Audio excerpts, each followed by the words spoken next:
Hello, welcome to Open, the show that opens the Bronx and the rest of the world right to you. I am Daren, Jaime, and today we update you on what's happening in and around our borough in New York City.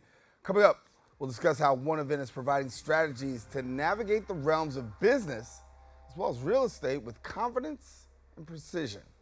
Next, we'll learn about a network of charter schools that is pioneering single-gender education across the Bronx and beyond.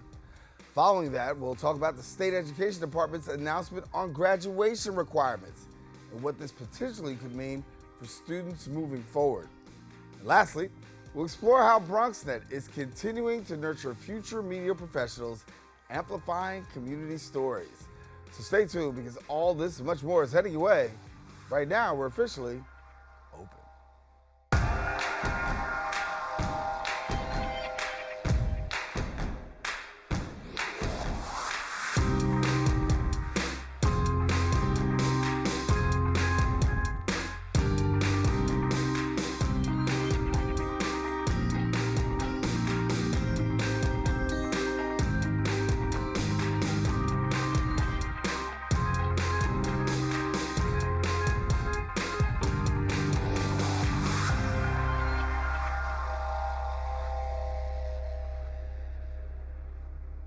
And hello, everyone. I am Daren Jaime. You're now watching Open, a live program that brings the Bronx and New York City straight to you. We also want to welcome our viewers to the Manhattan Neighborhood Network, as Open is being broadcast simultaneously on MNN's channels. You can stay connected to us on all of our social media platforms at BronxNet TV.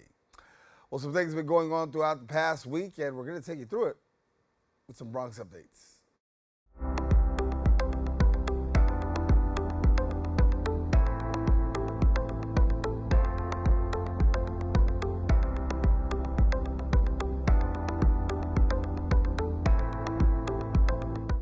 And we kick off with community news. New York City Mayor Eric Adams introduced the new official trash can, the NYC bin. It's required for residential buildings with 1 to 9 units by June 2026.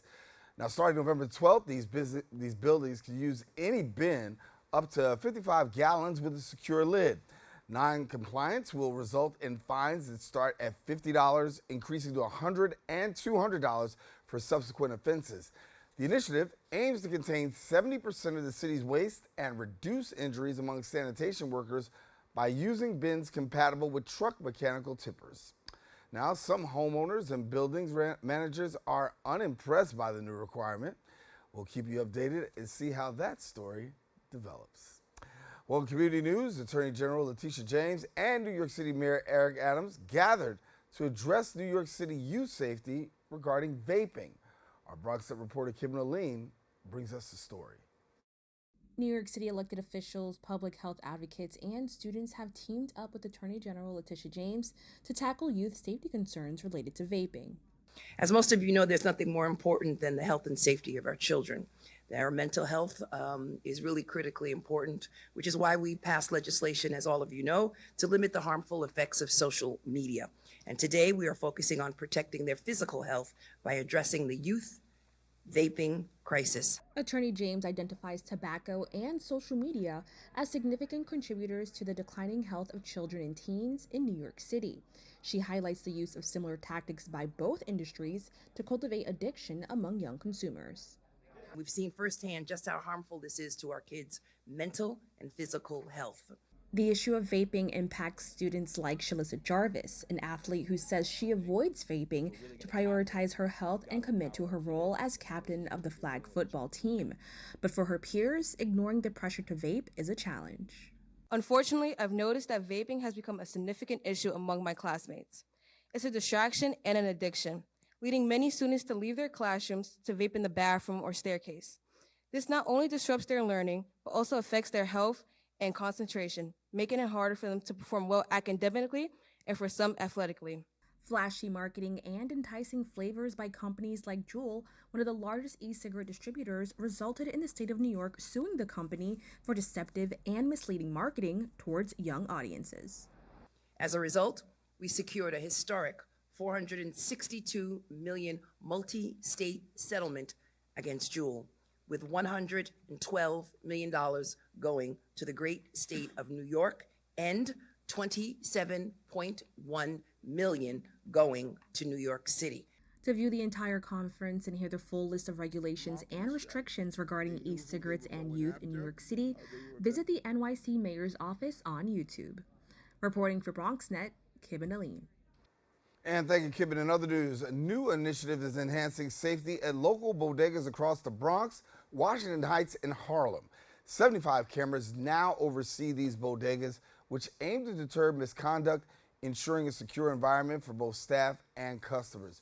Assemblymember Amanda Steptino, in collaboration with the Bodega Small Business Group, spearheaded this effort with an investment of nearly $1 million. Now, the investment, or I should say the initiative, is in response to the rising concerns about violence in several bodegas. Now, in addition to surveillance cameras, bodega owners are equipped with panic buttons that will give them immediate assistance. Well, that's all the time we have for our Bronx updates. We are taking a quick break, but guess what? Stay with us, I should say. We got more open when we return.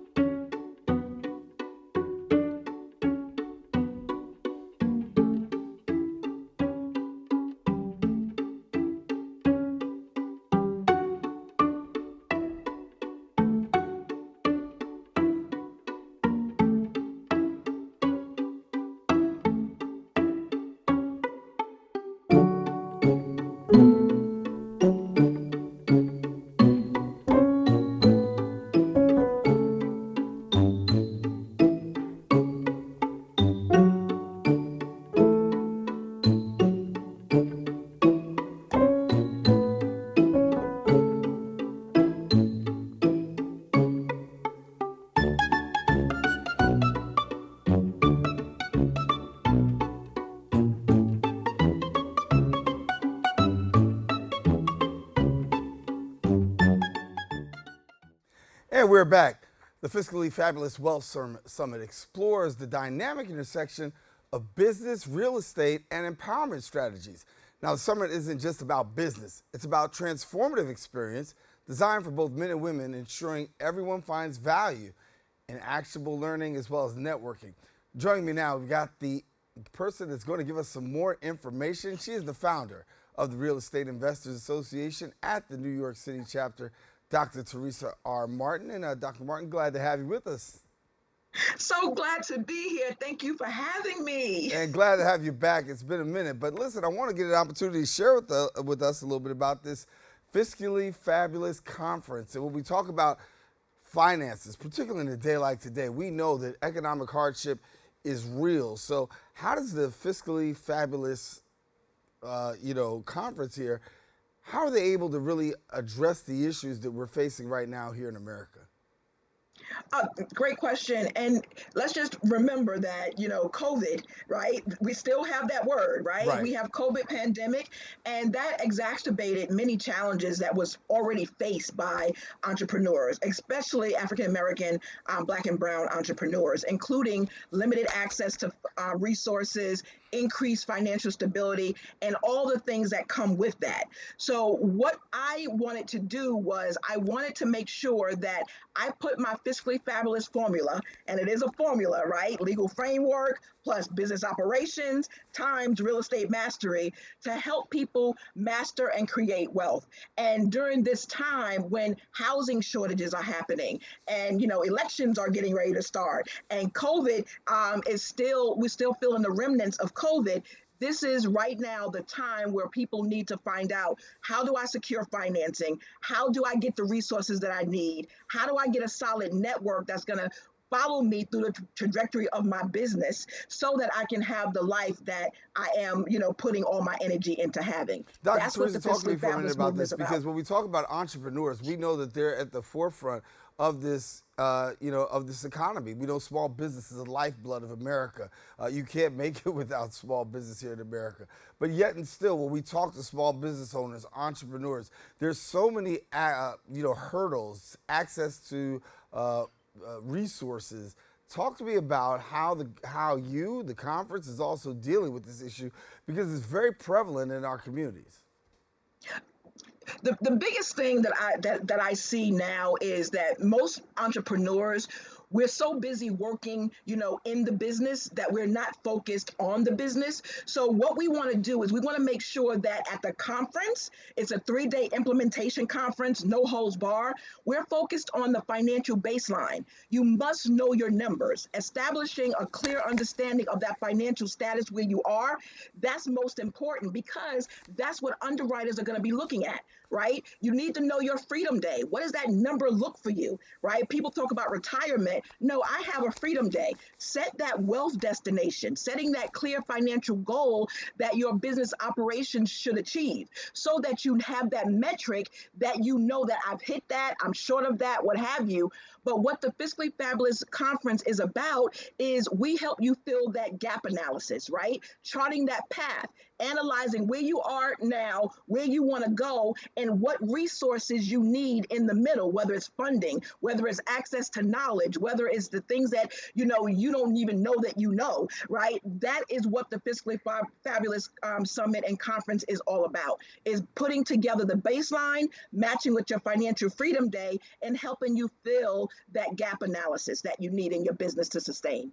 Helpful information there. I want to talk about this because when we talk about businesses, scaling up is always huge, right? Every business wants to scale up, but it comes at an expense sometimes for that entrepreneur and that business owner. Sometimes their emotional well-being, sometimes their mental well-being is challenged simply by being able to, or trying to, get their business to where it needs to be. Give me a little bit from your perspective on how a business owner can do this, scale their business up, at the same time maintain their mental and emotional health.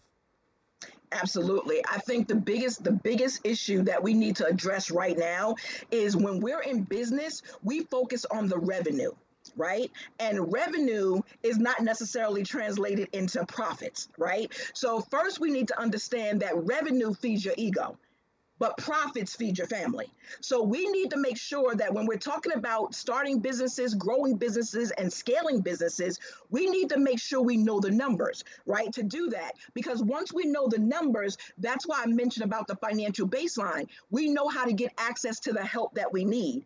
And the conference is all about OPM, using other people's money, other people's resources, joint collaborations. That adds to your balance of life, right? Because we're juggling multiple responsibilities as business owners, right? We're caregivers. It can be overwhelming when we're dealing with those things in our business, but really just understanding where your numbers are and making sure you know the difference between revenue and profit. That right there is going to help you overcome the overwhelm and allow you to now work those numbers so that you can get the help that you need, the resources and collaborations that you need, because there's no such thing as self-made millionaires. It's all about team-made millionaires. And that's what we need to focus on if we truly want to balance the roles and have a fulfilling balance of life. From your perspective, where do you see things with regards to funding? Because we know there's a lot of people who, as I said in the onset, are having challenges with funding. Is the funding stream getting better, or are things drying up with the economy? Funding streams has always been there and they will always be there. Now, whether we're talking about banks versus alternative financing sources, new entrepreneurs, they're not really necessarily going to go right to, a bank's source to get money. Why? Because they don't have all their ducks in a row. There's a sequence in which many people don't understand how you go after the money. You need to make sure you have reporting trade lines. You need to make sure your business is set up properly. You need to make sure you even understand what the reporting trade line is. How many trade lines do you have reporting? Because that is equivalent to the personal credit report versus the business credit report. Your business has a credit report, and we need to make sure that we're looking at that. The first thing that people do as soon as they open up an LLC or entity, they go right to the bank, and then they go to the bank, and then they try to get a business credit card. But what they don't realize is because you have no track record, that business credit card, if you get it, is tied to your social. So therefore, it's not reporting to the business credit agencies, it's reporting to your personal credit agency, because the bank is not going to take, a risk on you, right? You have to take a risk on you. So what we have to do is make sure that you're doing things in sequence. That's how you get the money. So that's what we teach about in the fiscally fabulous conference and summit. We focus on what things that you need to do in the right sequence so that you get the money, you get access to the capital that you need, whether it's credit cards, vendor credit, or financing. But they are all different. They all mean different things, and you are at different levels on how you can achieve and receive those funds. Look, I want people to attend the conference, so I'm not trying to get all the secrets out of you, but I do need you to share this with me. What mistakes are people making out there when it comes to being that entrepreneur in that small business? You gave a great analogy there, talking about, you know, the business credit being tied to the personal credit. Absolutely, big mistake a lot of people make. But what are some of the more common mistakes that we're also seeing that maybe we need to be paying attention to? No website. All right, people are doing business on Facebook and Instagram stores, but they have no website, which they own, right? Is their asset. That's the number one mistake, because underwriters are going to look at you, okay? Network marketing, companies, independent agents, they are focused on the network marketing company and not necessarily themselves as being the consultant and the marketing arm of that network marketing company. So you can't get funding from that because it's not your product, it's not your service, right? So those are the number one and two aspects of what mistakes people are making. Not putting enough attention on marketing. Marketing is the largest expense of any business. Marketing is going to get you your sales, but your sales is going to help you pay for the marketing. So you can't have sales without marketing, right? And you can't have marketing and without sales. So those are some of the mistakes that business owners are making. They are really kind of doing things by the whim and not doing things in sequence. And then they wonder why they can't get funding for their business because they're not set up properly. Their entities are not properly formed. They have a business address that's at their home, which, also opens up liability. So there's a lot of things that businesses are not looking at when they're looking at setting up, forming, and complying with their business to set them up to get access to capital. So where do we go from here in terms of the conference? Where do people go? What do they do? I think people should go to GW5conference.com, GW5conference.com. Everything is on the site. I also have a discount code for everybody who's listening before August 30th. It's FFW20, FFWS20, and you get 20% off of any ticket price that you see on the site. And I just think that everyone who is in business, starting, growing, or looking to scale up their business, this is a conference that you have not been to before, because it's 100% implementation. We have strategy zones, implementation pods. There is no one selling you information at the conference. Once you come at the conference, we have no selling speakers. There's nothing for you to buy, for you to get the information. You just come, bring your laptops, and come ready to work. GW5conference.com. All right, Dr. Teresa, thank you so much for being with us. Dr. Teresa R. Martin, founder of the Real Estate Investors Association of NYC. Thank you so much. A lot of helpful information. I'm hoping that people are paying attention. If not, that's why they're going to the conference. So we'll see you soon.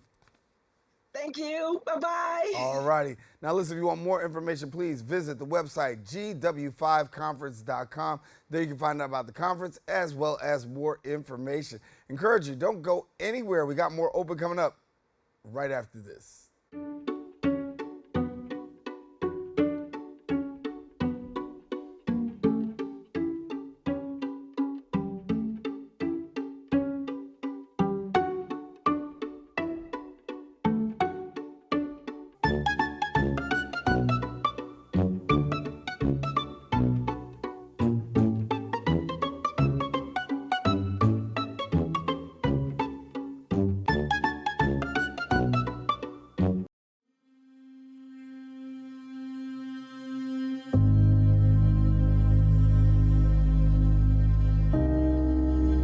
Only 57% of New York City high school students are college ready by their senior year.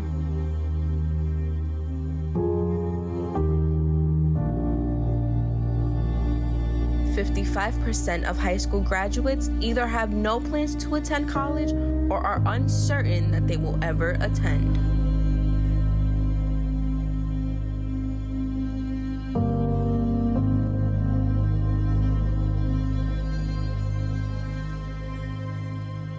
%34% of young adults don't go to college because they can't afford it.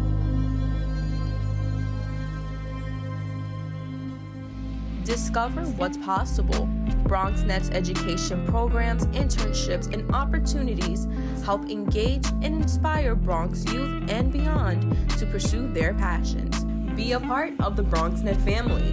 Whether you're interested in our shows, joining a class, or donating to support our mission, visit BronxNet.org to learn more. And welcome back. Since its inception, Public Prep has stood as the nation's first not-for-profit tuition-free charter school network dedicated to fostering exceptional scholars from pre-K to middle school. Now, with a vision that's rooted in cultivating courageous learners and resilient leaders, Public Prep not only shapes young minds, but also serves as a beacon of community empowerment. And we've got joining us now the CEO of Public Preparatory Network Charter Schools, Janelle Bradshaw. Janelle, good to have you. It's very nice to be here. Thank you so much for inviting me. Thank you. So your school is unique in a couple of ways. Yes. And so if somebody asks you the question, like, what makes the difference between your school and, other schools, how would you define that? Well, first I would start with the notion that we are the only single gender pre-K through 8 charter school network in New York City, which I think makes us completely unique. That means we have schools that are only all girls and schools that are only all boys. Our pre-K program is co-ed, so that is an opportunity at the youngest ages to be together. But from kindergarten through 8th grade, we really are focusing in on what it is to make sure that girls become confident leaders, and doing that when they are surrounded by their peers. What they start to understand is that the smartest girl in a math classroom is a girl. And what our boys start to understand is that the smartest reader in their classroom is a boy. And so it allows children to really understand their identities and to discover what they're really passionate about, because they start to understand that you can be passionate and pursue the things that are just right for you. So that's the first thing that I think is really unique about the work that we do. The second is that we are rooted in a culture of love and justice. And so what that means is, again, starting from the earliest ages, we are talking about social justice, and we name all of our classrooms actually after namesakes. And so instead of being known as Room 205 or Miss Bradshaw's classroom, you become the Ruby Bridges classroom in 1st grade. And 1st graders really understand what was it that this 6-year-old was able to do to not just change the course of her life, but the course of history. And if that 6-year-old could bravely walk into a school surrounded, that image we see of her surrounded by police officers so that a change could be made, the opportunity for education, then you too can do that. But they also learn about, people like Sonia Sotomayor and Ketanji Jackson and Barack Obama.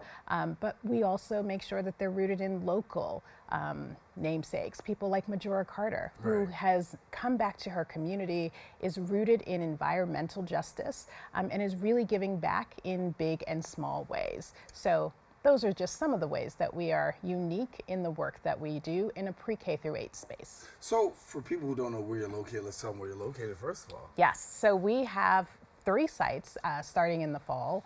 Our girls' site is on 681 Kelly Street in the Bronx, and that is where the first girls prep started in the Bronx in 2009. So that group of girls are now in their junior year of college. We have been around, I call it the best kept secret as a native from the Bronx. We have been actually around since 2005. The first girls prep started in the Lower East Side in 2005 with a group of kindergarten and 1st graders. And those young women have all graduated from college and are out into the world. Believe it or not, we now have alumni numbering over 1,300. And so we now have young women who've graduated from college and they're in medical school right now. We have young women who have received their master's degree from Columbia University in the arts. We have young women who are teaching in our schools as middle school teachers and also on our operations staff. And so again, this lifelong community that we are going to give back to our community, whether it's internal here or beyond, is part of where we are. Our boys' school is on 151st Street and Grand Concourse. They opened in a private facility in the year of 2017. That was my second year in the network. And our girls' school, our third school, our girls' school that is opening in August in their permanent facility is Girls Prep Bronx 2, and that's going to be on 203rd Street, right around Mashulu Parkway in the Bedford Park area neighborhood. And so for yourself, you've been through, a cohort or two. Yes. As you watch them matriculate through and you see them go from those who've been, now to college. Yeah.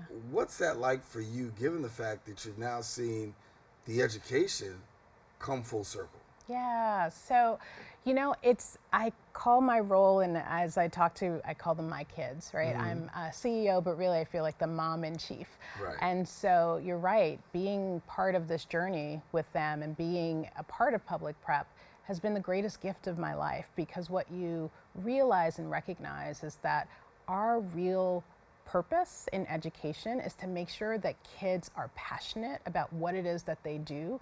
And when they find that passion and they have a community that's surrounding them and supporting them, they are going to take risk and explore and do so many things. And so even for our alumni, about 80% of our alumni who've graduated from high school have matriculated into college. And I'm proud of that fact, not only because we're outperforming New York City and the Bronx in New York State, but because it's their choice. And so one of the things that we talk about with our staff when kids are in kindergarten is that it is a fundamental right to ensure that they have access to a high quality education. Hard stop, period. And we will be relentless and unapologetic about the ways in which we are serving our children. So we want them to feel free to embrace their cultures and their communities. We want them to understand that they come from families who care about what it is that they do. And we want our alumni to now reach back and be role models in the same way that our namesakes were. We now have near peer mentoring programs where our alumni come back and support our younger scholars so that they're sharing stories of what was it like to transition from 8th grade to high school? What was it like to go from all girls and all boys to a co-ed environment, as many of our scholars choose to do? What was it like to move from high school to college? And so some of the work that we're doing now that we've heard from our alumni is how do we create what we're calling girls prep and boys prep posses? Where are the places where they're going to still have the levels of community that they need to succeed? Because what we believe at Public Prep is that it's not about having unicorns or uniqueness. You are successful because there is a team around you who is supporting you and allowing you to have on-ramps and off-ramps to success. I'm a journalist, so Yeah. I listen to what you say. And so here it is. You said we outperformed the Bronx, we outperformed New York City, we are outperforming the state. I don't think that's something that you just take lightly, and I don't think that's something we just gloss and move over. What is the secret sauce for the outperformance of, the city, the state, and the borough, given the fact that you got, some talented students who are making really record impact? We focus a lot on growth mindset, and so we are a network that accepts transfer students all throughout, and that's been in the DNA of our history, meaning you can come to us when you're in 7th grade or 8th grade, or you can come to us when you're in kindergarten. The reality is about 2/3 of our cohorts are with us from the time that they are 5, but things happen, right? And we don't want to give up on kids. And within that growth mindset, what it means is that we focus on more than just the tests. We focus on what is your goal. And so we're allowing opportunities for us to personalize the experience for every single scholar that's in our classrooms. So having an IEP is not an impediment or a barrier to success. What it means is that we're going to teach you how you learn differently so that you can use that as your own superpower. We think that level of independence and advocacy is the skills that children are using when they get to high school, and then when they go beyond high school, whether it's choosing college. Again, these are their choices. Choosing college, eyes wide open, and saying, I want to pursue a career in the sciences. I want to pursue a career in journalism. I want to pursue a career in the arts. These are all of their choices. Or we have scholars who've gone into the military, or we have scholars who've chosen not to go to college and to have technical careers and create their own businesses. And we are excited about all of that. For yourself, obviously it's got to be a great feeling. Expansion, right? Yes. All this great stuff leads to expansion. Yes. And let's talk about the expansion and the reason behind it. So as I shared, our first school started in the Lower East Side in 2005, and given a lot of the gentrification that's happened in that neighborhood, the enrollment has declined. And so for us, we made a strategic choice to concentrate our efforts in the Bronx because, again, we believe that a single gender education should not just be exclusively to those who have $70,000 and $80,000 of disposable income to send their daughters to Spence and Nightingale, friends of ours, by the way. Right. We partner together, or to collegiate, right? We know that there are, this should be an opportunity that's open to anyone who does not have the funds but wants their child to be able to be leaders of tomorrow and learn in community. So we are excited that we are moving into the Bronx and moving into the North Bronx, where there are not many charter schools. And so again, for everybody to know, we are open to everyone. Yes, there's a lottery, and we've had a lottery, but we still have seats open and you can apply, and we do not turn people away. I think another part that's core to what we do is we work with partners, our families in partnership, and we make sure that they understand that we have to do this work together. Our scholars are part of a unit, and what that means is when they walk into the door, we need to understand who the families are that they work with and how we work together. And in doing that, we do things like home visits, where we actually go into our families' homes to help them understand, here's how you set your child up for success, right? This is what it means to make sure that they're getting their homework done and doing their reading logs. This is why we're asking you to come with us to Albany to advocate for all children who should have great schools, great facilities. And our new facility is a testament to the advocacy that our families started when I became CEO in 2020 to say, we appreciate that our boys have a private facility, but what about our girls? Right. And so I'm so excited that we're going to be able to have a home for our girls in August. I really got to come back and talk to you about the single gender model because it's really a lot that we can unpack. Yeah. By the way, St. David's, 4 East 89th Street. Okay. Came out of there. But I want to get a chance to talk more about this, but I can't because I got to get out of here. But let me do this, though. For people who want to find out about how do I enroll, how do I get in? Yes. Seats are open, www.publicprep.org. You can enroll right online. Someone from our enrollment team will be back in touch with you in about 24 hours now because school is about to start. And as I said, we have seats open in K through 8th grade right now at our all-girls school. We have 2 locations, 681 Kelly Street and on 203rd Street, opening in August. And we will have our boys' school that's open pre-K through 8. All right, Janelle Bradshaw, thank you so much for coming and being with us. All right, glad to have you. Very glad to have you. All right, listen, if you want more information, visit the website at publicprep.org. We encourage you, please don't go anywhere. We got more open coming up right after this.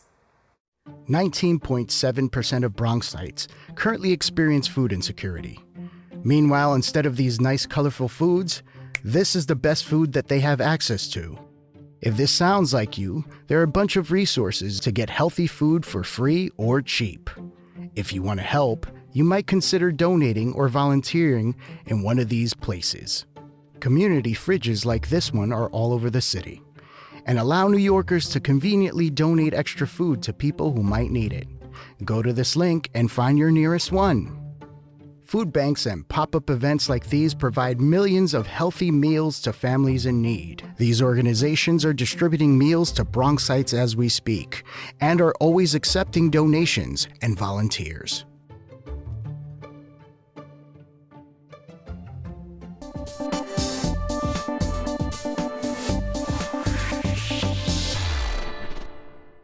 And we are back. Advocates for Children of New York have voiced strong support for the State Education Department's recent proposal to overhaul graduation measures, citing concerns over equity and effectiveness. They applaud the move away from high-stakes exit exams towards a more inclusive framework that accommodates diverse learning needs. Joining me now, the Assistant Director at Postsecondary Readiness Project of Advocates for the Children of New York. We've got Juliet Eisenstein, and thank you so much, Juliet Eisenstein, for being with us.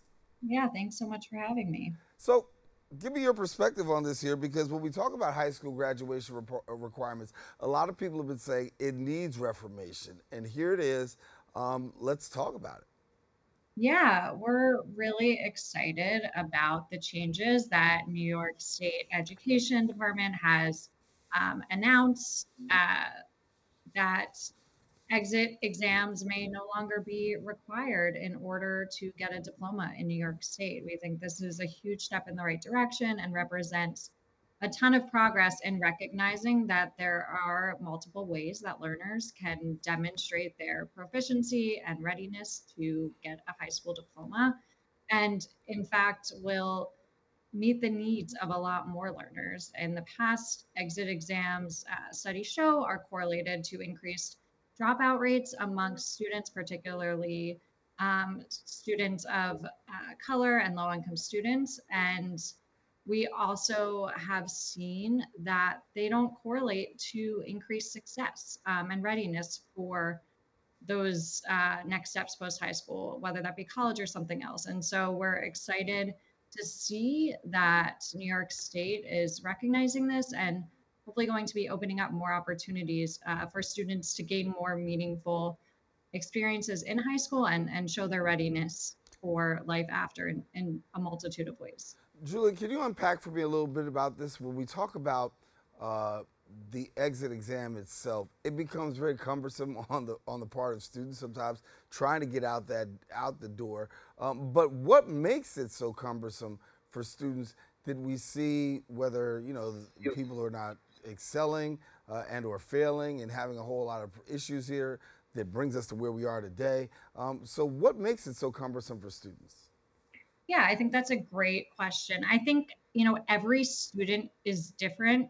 Some things that come to mind immediately are a lot of students simply have testing anxiety. So they might know everything, and then they get to test day and that knowledge goes out the window, or they need a lot more time than they're able to get. I think also testing that we've seen in these high stakes exams aren't testing for a student's understanding of, the content that they really need in order to succeed after high school. It's testing for typically, the memorization of really specific questions and responses that might really not reflect what a student actually needs to know. And so, they might not feel prepared in that way. I think also students have learning disabilities and learning differences, and, circling bubbles on a piece of paper for them because of those disabilities, or perhaps English is not their first language. That just might not be the most accurate measure to capture their learning because it's so constrained to, how you respond in these 60 minutes or 2 hours. I mean, studies have even shown that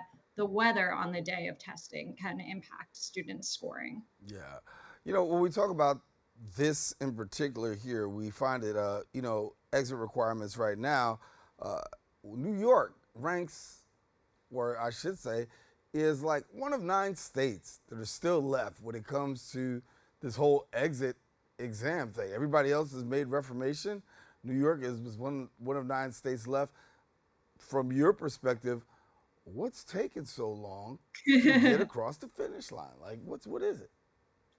I think there are a lot of voices that are pro high stakes testing. Um, and it's a massive change. The regents have been around for quite some time. And not that this change would actually get rid of them, it wouldn't. It would just mean they're no longer required to get a diploma. But, I think progress of this multitude, New York City is the largest school district in the country. It takes a lot of conversations and advocacy and understanding of what the multitude of learners that this state is serving. I want to get to another topic of conversation here, but we talk about high school GPA, and then we talk about the SAT. We know standardized test scores really count. I know for myself, it was the dread of taking the SAT, having my numbers, the dread of opening the envelope up to see the numbers. And, I'm one of many who probably did not test as well on the SAT as I did with my regular GPA. Yeah, I think you're exactly right. Sorry, I think I might have frozen there for a second. The studies show that GPA is more strongly correlated with how prepared a student is going to be successful in high school. Again, the SAT and ACT are examples of other standardized tests that, might capture a very specific moment in time, whereas your GPA is representing your cumulative experiences in high school and oftentimes is also measuring the effort you're putting into your learning and, a more consistent swath of your academic experience than one single test can ever measure. Yeah. So how are students with disabilities impacted by standardized tests? Students with disabilities, there's a wide swath of disabilities that students may experience. And I think generally standardized testing only measures one very specific type of learning, which is how well can I perform filling in these answers in this very specific measure of time. The reality is, even if you don't have a disability, everyone learns differently. And requiring just one exit exam to see whether a student is ready to graduate really does not take that into account. It assumes that all learners learn the same exact way and can show their understanding and learning in the same exact way. And what if you're more equipped with your verbal comprehension than your reading comprehension? What if you do get that testing anxiety and you're going to freeze up even if you do know the contents? What if you need a lot of support to know how to fill in the bubbles, but you understand what the gist of the question is getting at, but you can't represent that in the confined space of the answers. There's so many different ways of learning and demonstrating your learning. And the reality is just that one single test is never going to be able to accurately measure learning of all students because everyone does learn differently. Yeah. How do you answer the critics who say there should not be multiple pathways to getting a diploma? I think there's a common misconception that eliminating the Regents exam requirement for graduation eliminates rigor. And actually what I would say is that these multiple pathways tend to be more rigorous than the Regents because the Regents is just, have you memorized how to answer these specific questions? Have you been, trained to fill out this test appropriately? Whereas when you have multiple measures of learning, you're kind of forced to more rigorously apply the course knowledge that you've learned throughout the year or the semester into an essay or into a project and report. That's a bit more hands-on and really in the weeds of the material and subject matter. So I think oftentimes we see that the performance-based assessments and other pathways are more rigorous for students. And on top of that, there's no correlation found between Regents exams and success post-high school, particularly for students who are low performing. And so, if the Regents exams aren't helping them increase their achievement, I think it is really important to rethink what can we do to best prepare students for life after high school.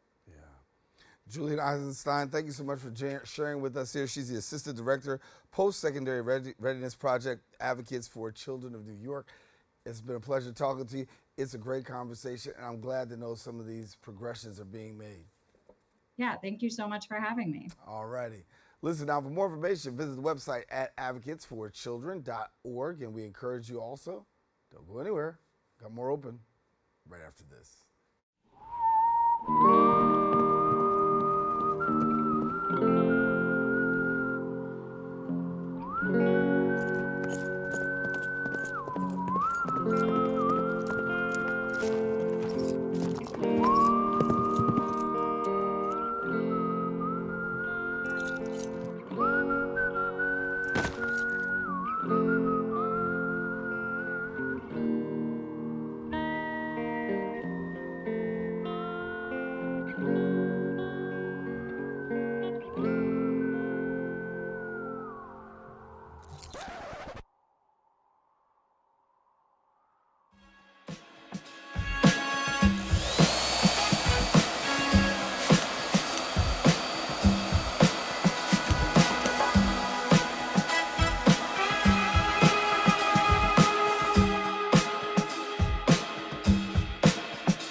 And we are back. From technical skills to artistic expression, BronxNet's educational programs prepare high school and college students for careers in media, fostering both behind-the-scenes talents and on-screen personalities.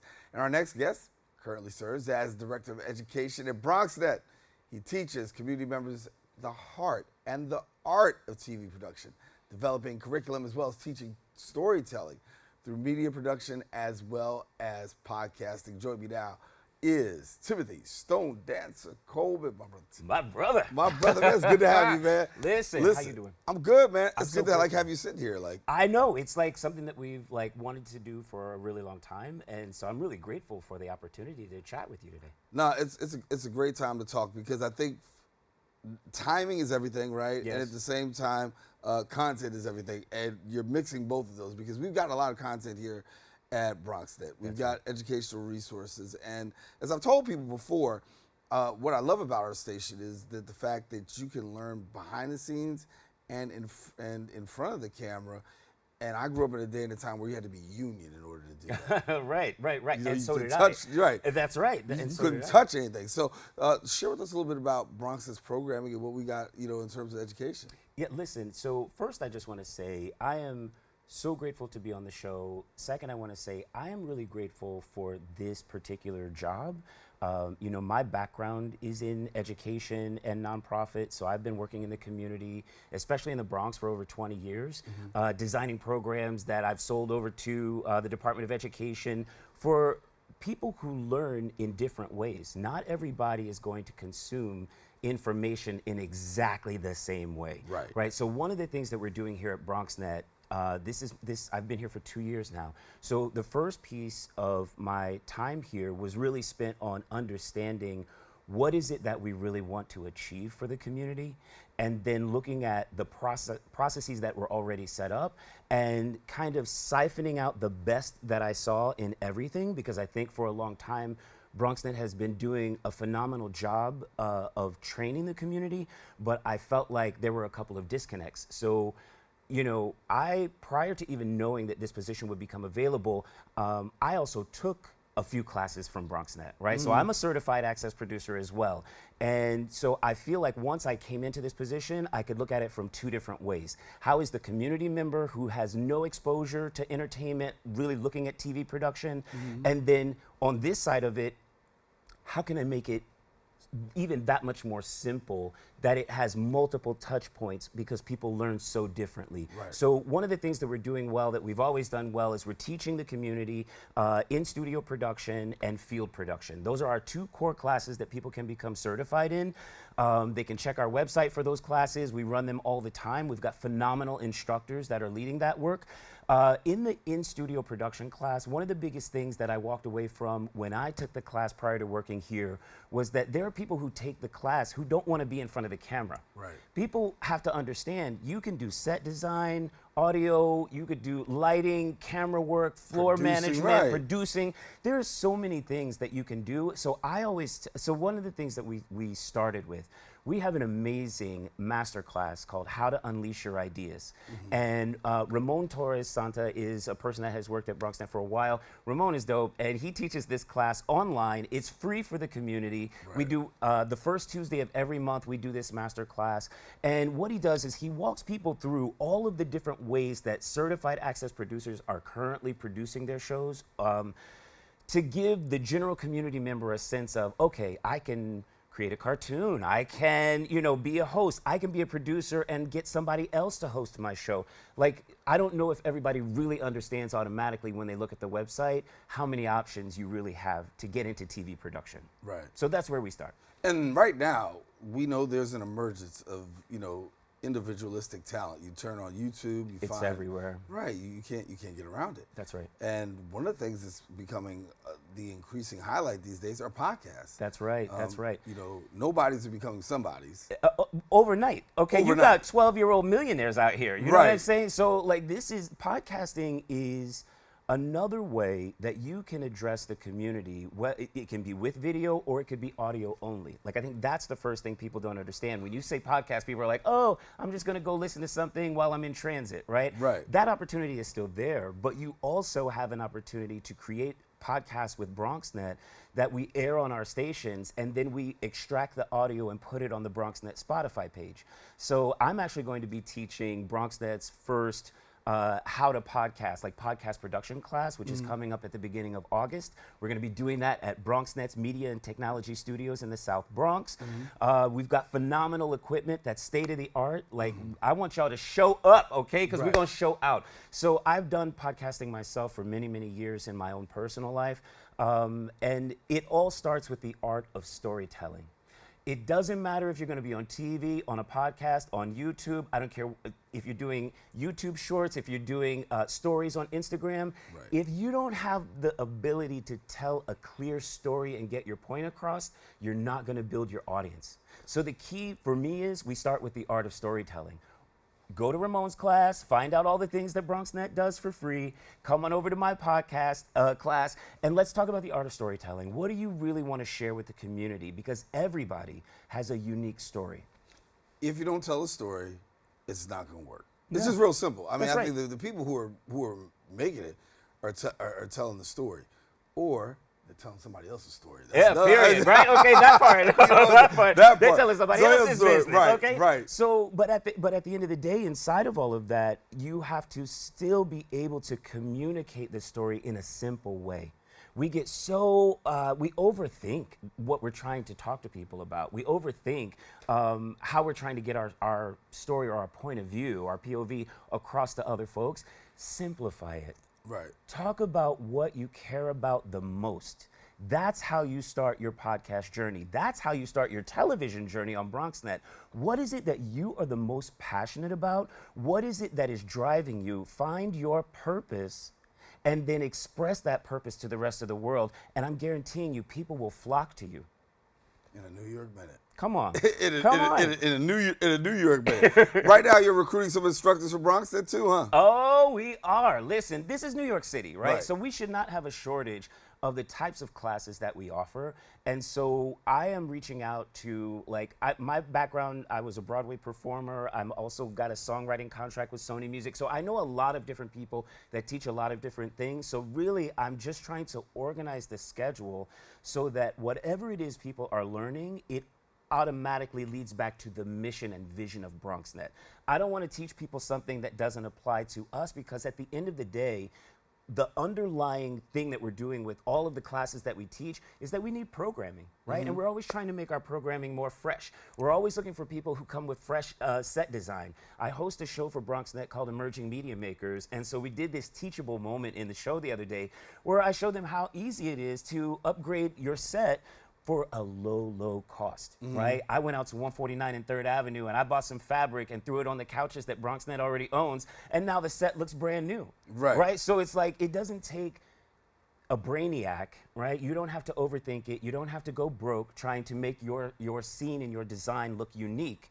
But it can be done on a dime. I'm all about that free. Right. You know, Free, like what's for free? Free is good.